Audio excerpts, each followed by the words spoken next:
Today you are all here to worship your Guru. It is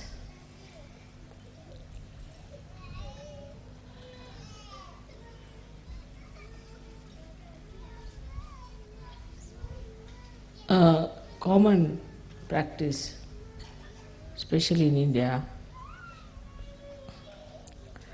that you must worship your Guru. And the Guru has to fully be in control of his disciples.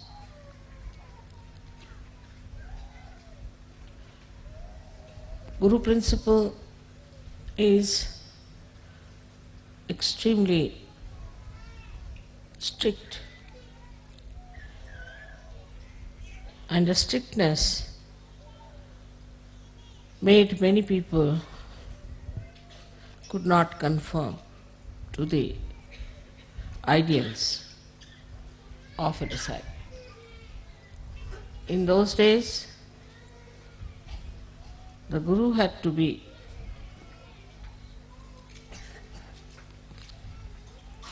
absolutely the authority. And it was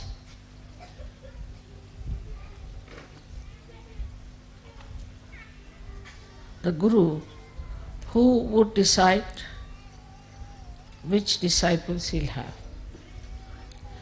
And one had to go into great tapasya, to great penances, to even become a disciple. And this hardship was the only way the Guru used to judge. Gurus would always live in jungles, and they would select their disciples, very few, very, very few. And they had to go and beg food from the neighboring villages and cook food for their Guru with their own hands and feed the Guru.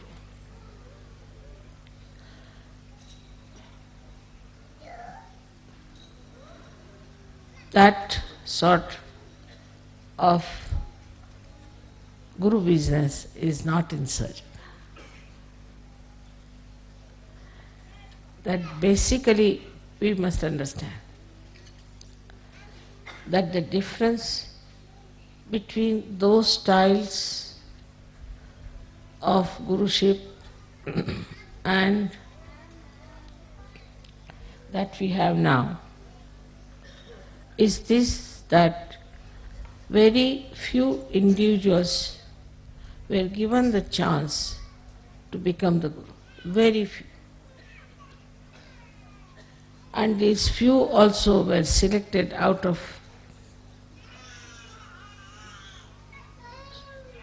quite a lot of people, and they felt that there was something really special, that they are being selected, chosen, and that whatever they will have to go through is all welcome. With this idea, they became the disciples. But Sahaja Yoga is a very different thing. I would say just the opposite.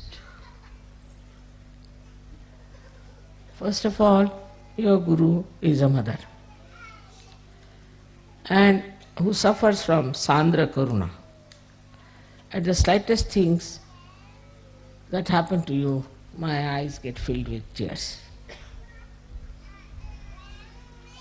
So, as a mother, to be a Guru is a very difficult thing. But at the same time, for you to achieve heights is also difficult. Because you get lost when I love you so much, and in that love you forget sometimes that the progress in your being is very slow. It is important that in Sahaja Yoga you have to be strict with yourself. That's why I said that you have to be your own guru, which people do not understand what it means.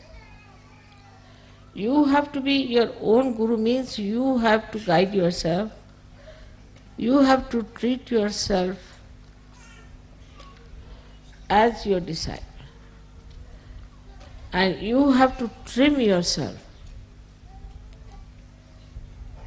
If you do not understand the responsibility as Sahaja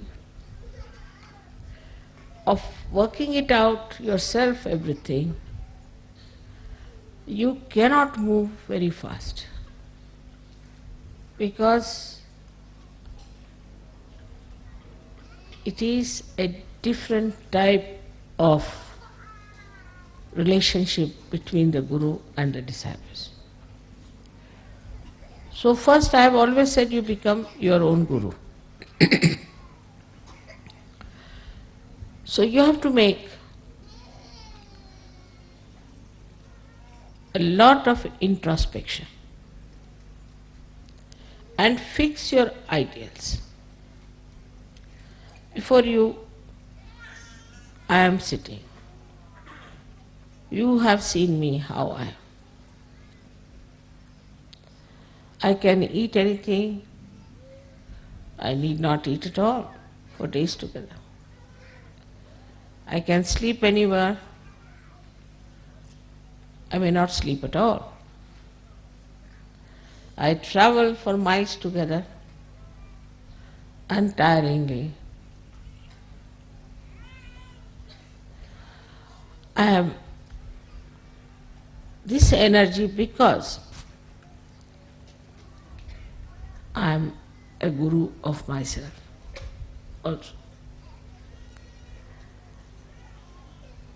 So the first thing is that there should be a lot of introspection. What's wrong with me, not wrong with others? What's wrong with me?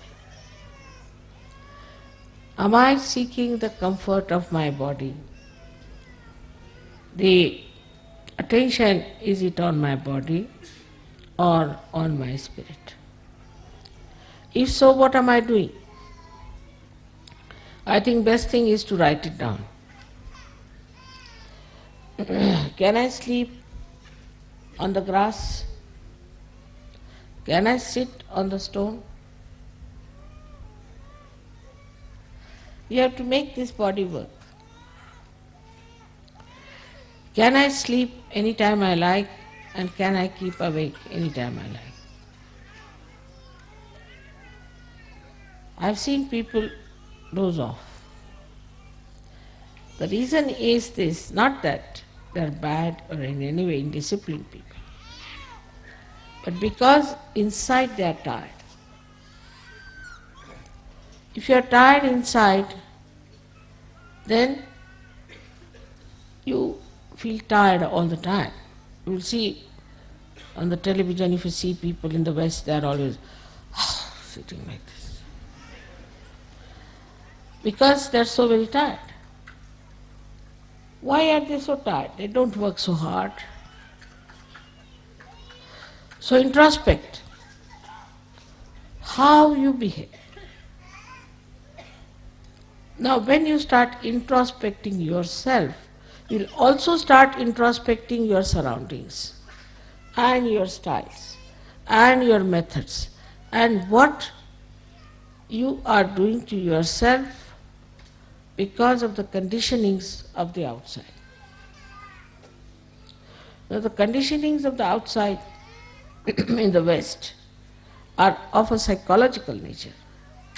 Indians have other conditionings which are also quite surprising. Or we should say the Western people, they must wash their hand 10 times. Even if their skin comes out, they'll go on washing like mad. They must have a bathroom attached to them all the time. They must have their baths. If they don't have bath, they are not comfortable. They have other conditionings also. All kinds of stupid conditionings they have. But the conditionings that we have in the West are more psychological, and that's why you cannot find out what's wrong with you. The physical conditionings are not so dangerous. You can get over them or you can manage. But when you have conditioning of your psychology, you cannot understand what's wrong with you. Now, if you introspect around, what you will find is a very subtle thing. Firstly, that because of the wars maybe, I don't know why, but everybody is afraid of everyone. Especially I think Freud. Because of Freud, even the mother is afraid of the child. And all these things to Indians are absolutely, they can't understand this. But you people know that very well. They won't touch anybody. They won't hug anyone. First of all, when they used to play football, they used to hug. But now I see they don't hug, they just touch hands like this. After some time, I think they may just do like that or something. So frightened that nobody, even the children I've seen, are frightened of hugging their parents. So the expression of love is not there. And when there is no expression, there is no love inside. And that's how it goes on drying up and drying up and drying up. There was a little girl in Sahaja Yoga, and I had some present for that child. She was quite young, must have been about 10 years of age. So I gave it to one Sahaja Yogi, Western Sahaja Yogi, that you go and give it to her and say that I have given. No, mother, I won't give. I said, why? She'll misunderstand me. I said, what will she misunderstand? It has gone so much into the heads of people. And this has created really the psychological insecurity within you. From very childhood, this insecurity has been working. And that's why you are frightened of each other. Even of your parents, of your brothers, your sisters. Psychologically, you are suffering. And when first I came to England, they used to say it is the insecurity. I said, what insecurity? The whole world is afraid of the Western world. And what are they suffering from insecurity? They have made everybody insecure all over the world. And why? What are they insecure? They are insecure within themselves, in their own society, in their own family, in their own groups. They are so much frightened of each other. So the first thing, you should be fearless. You are a Sahaja Yogi, you are no more immoral. Cannot be immoral. If all the time, if you start thinking that you are immoral, and if you do something it is immoral, and that you have to go and do some confession somewhere, then what is going to happen to you? What sort of a personality you will have?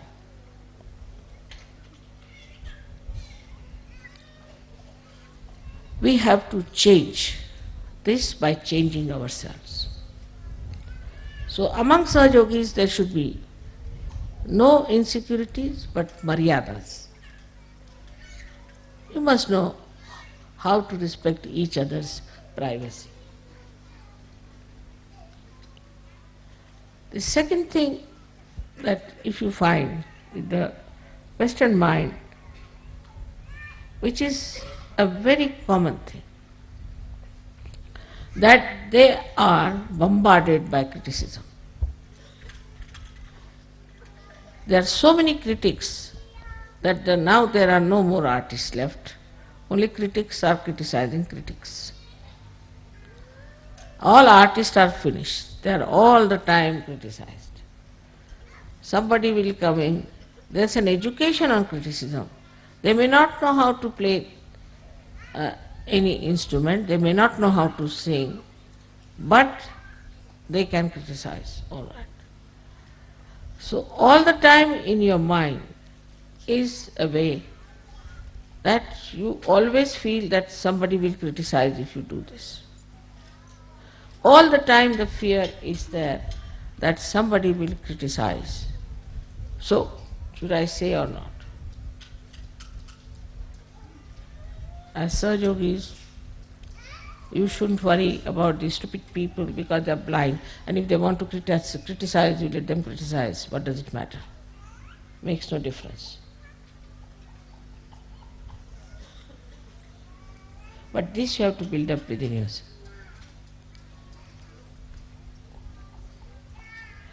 Now the third is even worse, which I don't know if you have noticed or not. I don't know how it has gone into the heads of the Western minds that you must always see to the other side of the bank, even if you are standing on this side, to be fair, and never to say something that you are sure of. Like you ask anyone, how are you? He'll say. Always. Nobody will say, I'm perfectly all right. Nothing wrong with me. What's wrong? Perfectly all right. Thank you very much. But it is never. They are not sure of themselves all the time. It's shaking. And this shaking inside gives you a personality which can never progress. Progress comes when you put your step forward, you put your foot firmly on that point, and then put the second step forward, like as you climb on a mountain. But in the first place, only if you are still thinking that it's halfway through, then how can you go further? You'll only move on two steps, this or that or this or that. This is another very big psychological detergent, I should call it, or detrimental thing for your progress. Now the third thing you have learnt, which is also third or fourth maybe, that you must argue out yourself. Like you have a problem. You'll come and tell me, Mother, this problem I have got. This is very common with everyone. I have this problem. I'll say, all right, this is the solution. Then you will come out, no, but in this will happen. Then you tell another solution. No, Mother, this can be this way. All right, you tell third solution. No, Mother, in this can happen. Tell fourth, this can happen. You are standing against yourself all the time. Then I have to say, this is your problem, not mine, and I am giving you the solutions, and if you want to solve your problem, better take a positive attitude. The brain is this way. In our Hindi language, it's called ulti khopdi. You are all the time arguing against yourself. So how can you progress?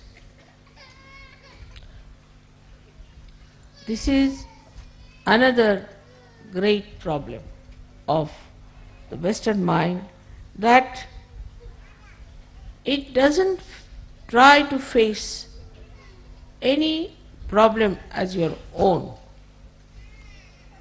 but go on arguing with yourself like a lawyer. See, there are two lawyers, one yourself, another lawyer, one arguing. So is a double personality in the being. It's not a single personality. As I said, it is very, very psychological that people have to take to this kind of a turn suddenly without understanding how dangerous it is.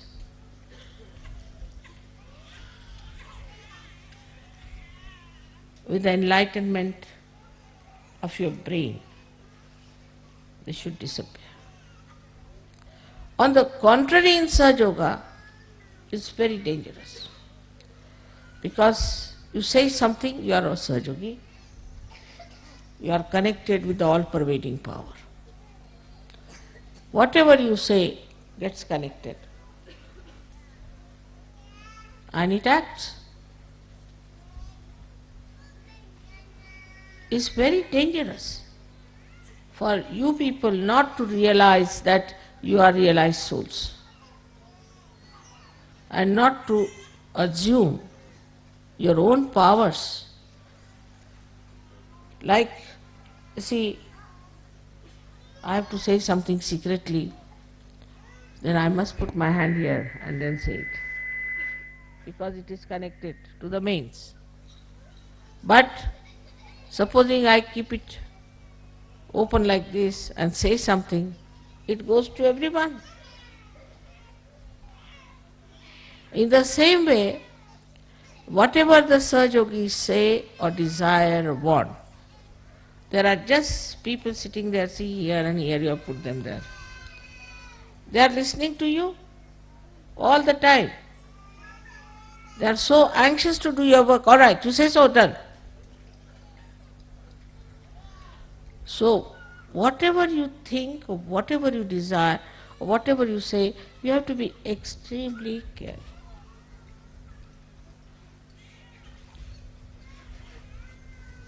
And when, now, I mean, old people, all right, I can say that very conditioned, they have problems, But the generation that is here, most of them are all capable of improving yourself and making your brain straight by bringing it backwards to the forward.